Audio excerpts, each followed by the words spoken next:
All right, so let me ask you a question. So which of the strategies that we just mentioned have you actually applied with your kids and have seen a difference? Oh, there's actually quite a few of them. I really like so the tantrum one. Yes. Okay, so the author talks about the upstairs and downstairs tantrum, and generally when children have tantrum, I think the general concept is don't give in. Yes. I see a lot of the teachings to like just ignore tantrums, because if you respond to it or if you cater to your children, then they're going to start having the upper hand and they're going to start taking advantage of you. This book actually teaches you to identify whether or not a child is having an upstairs or a downstairs tantrum. So the difference is, remember, upstairs is they have this perspective, they can see, they understand, it's a little bit more wise.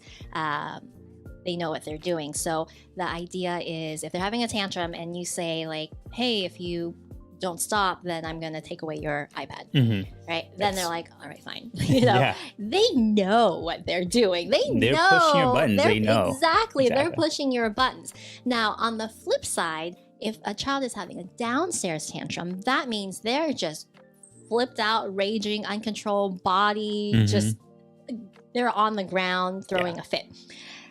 In these types of tantrums, you have to realize that they have no control over. This is almost like a primitive taking over the body, and the hormones are surging through them. They can't control what's going on, and it's almost nonsensical, irrational. And you cannot come into a bottom downstairs tantrum with this left brain logic information, right? You have to stop. You have to engage with them. Don't enrage. You have to connect and redirect, and you have to really just sit there with them, eye level, until they're calmed down. Once they're calmed, then they're kind of back into that middle of the river floating. Then you can bring in the left side and the logic and explain why their actions were appropriate or inappropriate, or what consequences you guys can negotiate together, or talk through like, how can we prevent this from happening in the future?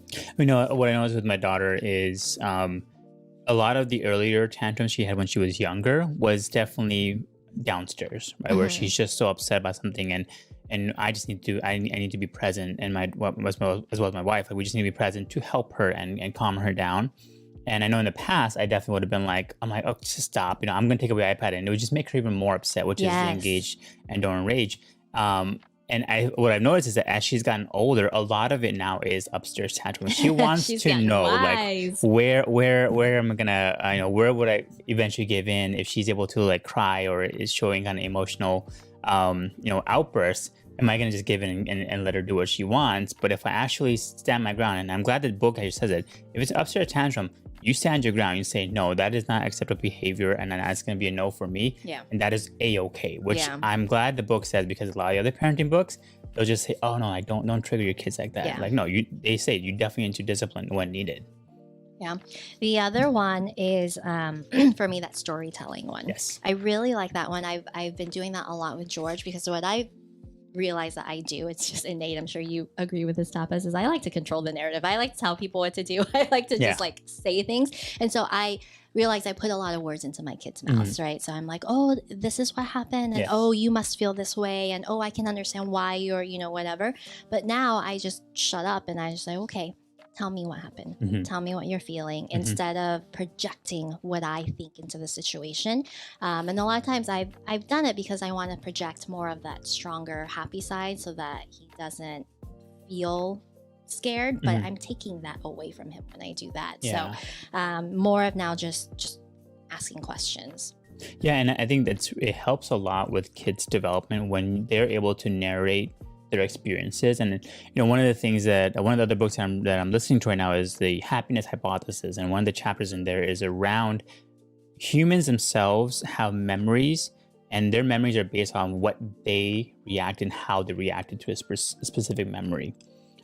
If kids don't retell the same memory, or they just had a traumatic event happen and they just completely ignore what happened, or they don't recall as it actually happened, they'll just go back and just replace that memory with what they felt. And a lot of times it may not be the right memory. It may not be really what happened. There should have been a lesson learned, but they didn't. But they're holding on to that feeling. Exactly. Or when parents say, forget about it, move on, you're special and don't worry about it.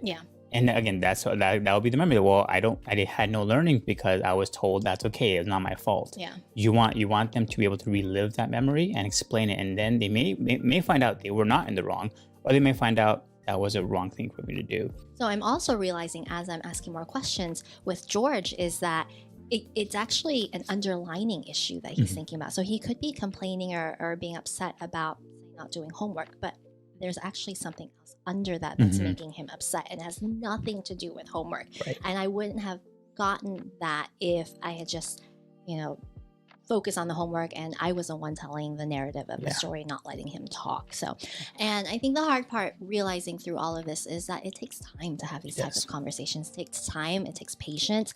But if you look at it as an investment, it actually is less time consuming to take a step back and deal with the root cause and trying to fight on the surface what that external thing is that you think you're trying to fight. Yeah, it's funny because I thought about, as I was reading the book, I thought about this. It's like, most parents, I would say, are probably gonna be like, well, I don't have the time to sit there with my daughter or son and explain to them all this kind of things. And a lot of times people will say, well, I didn't have this kind of treatment from my parents, so I turned out just fine. Like in my head, I'm like, did you really? I know I wish my parents had done some of these things when I was growing up, because there are a lot of things that pop up now in my mind, like 30 years later, that I wish I had addressed at that time. And so I think you really help the kids out if you are able to explain to them and help them better process and gather their behaviors and emotions early on. Because if you just push it aside, they don't understand what they did wrong, or they don't understand why it's wrong, it's not the right thing to do, and B, you just kind of are missing the part where you're able to help them grow. Yeah. And I think it's super important now, especially we have these resources nowadays. Then I know my parents, my parents did work 2 jobs every single day, so they didn't have the time, and I totally get it. I don't blame them for not doing it to me, but at the same time, like now that I do have a little bit of time with them, I'm going to make sure I do teach my daughter, like, we need to talk through this and make sure we understand why. I think that's a really key piece of this book, is understanding that at the end of the day, everything comes down to communication, right? We know as adults that communication is the number one most important thing in a relationship. And if we're not talking through our feelings and what we want and sharing, and expecting other people to kind of just read our minds, like that's not going to work. And if we can instill that in children, they're going to grow up to be much more well-rounded and be able to have strong relationships with other people. Yeah. So overall, I thought really, really good book. I'm glad we reviewed it, and I'm glad that we did summarize it.